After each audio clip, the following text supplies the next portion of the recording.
જો તમે પરીક્ષામાં નપાસ થયા છો, 10મામાં, ધોરણ 12મામાં, કોલેજમાં, કોઈ સ્પર્ધાત્મક પરીક્ષામાં વારંવાર નપાસ થઈ રહ્યા છો, તો ગભરાશો નહીં. કેમ કે ભગવાન તમારી પરીક્ષા લઈ રહ્યો છે, ધીરજની પરીક્ષા લઈ રહ્યો છે. કેમ કે ઘણીવાર નપાસ થવાથી પણ આપણને ઘણું બધું શીખવા મળતું હોય છે કે ભગવાન આપણને ક્યાંક અલગ જગ્યાએ લઈ જવા માંગતો હોય છે, કંઈક અલગ ડેસ્ટિનીમાં લઈ જવા માંગતો હોય છે. ભગવાને જે કંઈ આપણા માટે લખ્યું હોય છે એ સારું જ લખ્યું હોય છે. તો તમે કોઈ પણ પરીક્ષામાં ફેલ થયા છો તો ગભરાવું નહીં. તમે જે વિચાર્યું છે એના કરતાં કંઈક વધારે સારું થવાનું લખ્યું હશે, એટલા માટે તમે વારંવાર નપાસ થઈ રહ્યા છો. ઘણા લોકો સરકારી નોકરીની તૈયારી કરતા હોય છે અને વારંવાર નપાસ થતા છે. વારંવાર ટ્રાય કરતા હોય છે. વારંવાર ટ્રાય કરવો જોઈએ, મહેનત કરવી જોઈએ, કંઈક નવી નવી ટેકનિક સાથે આવવું જોઈએ, કંઈક નવું વિચારીને નવી મહેનતથી આવવું જોઈએ.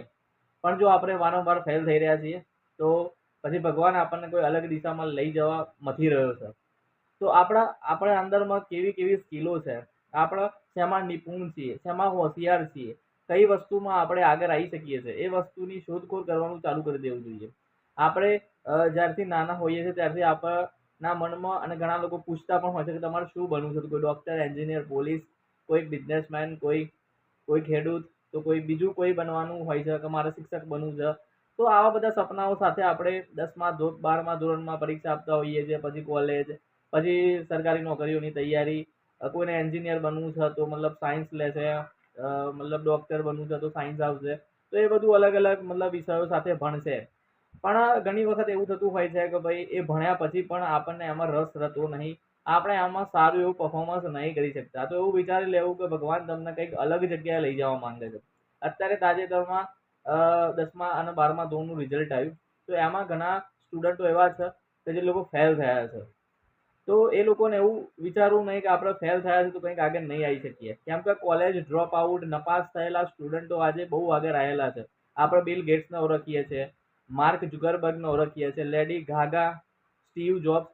આ બધા લોકો કોલેજ ડ્રોપ આઉટ હતા, નપાસ થયેલા હતા, તો પણ આજે સફળ બિઝનેસમેન છે. તો આપણે નપાસ થયા છીએ, કોઈ સરકારી નોકરીની પરીક્ષા ક્લિયર નહીં કરી શક્યા, તો એવું સમજજો કે તમે કોઈ મોટા બિઝનેસમેન બનવાના છો, યા તો કોઈ એવી નોકરી લાગવાની છે, યા તો કોઈ એવી જાદુઈ છડી હાથ લાગવાની છે કે તમે જેના માટે તૈયારી કરી રહ્યા છો એના કરતાં 10 ગણું વધારે સારું હશે.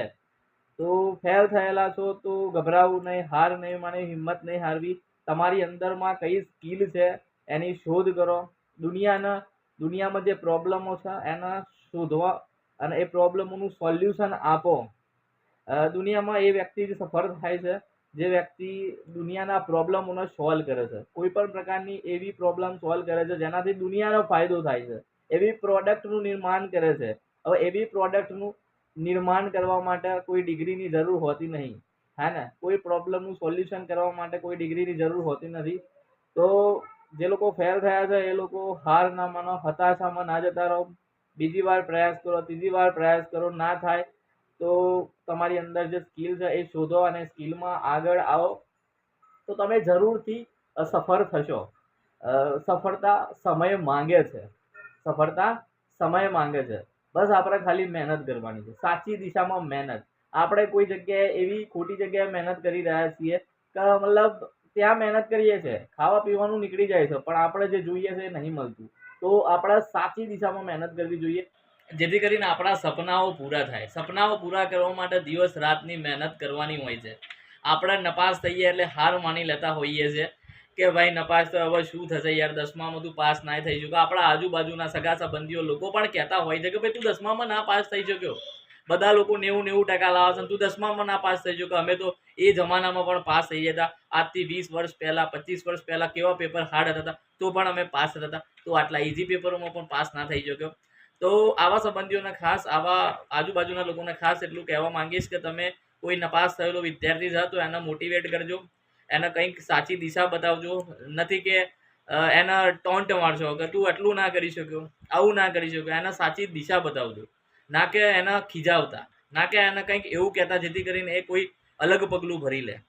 તો સગા સંબંધીઓ છે એની મજાક ના ઉડાડતા. આજુબાજુના લોકો, આ બધા લોકો પ્લીઝ એનું ધ્યાન રાખજો. જે લોકો નપાસ થયા છે એ લોકોને સાચી દિશા બતાવજો. સફળ થવા માટે નપાસ થયેલા એવું જરૂરી નહીં હોતું. ઘણા બધા લોકો, અભણ લોકો પણ બહુ આગળ આવેલા છે, બહુ સફળ બિઝનેસમેન બનેલા છે, બહુ સારા પૈસા કમાયેલા છે. તો તો આ બધી મોટિવેશન સ્ટોરીઓ છે, મહાન લેખકો છે, મહાન બિઝનેસમેનો છે, એ લોકોને એને સંભળાવજો, એને વંચાવજો, તો એમાં એક નવી દિશા મળશે એને. ભલે નપાસ થયો છો પણ આગળ આવશે. Thank you very much video આખો જોવા માટે.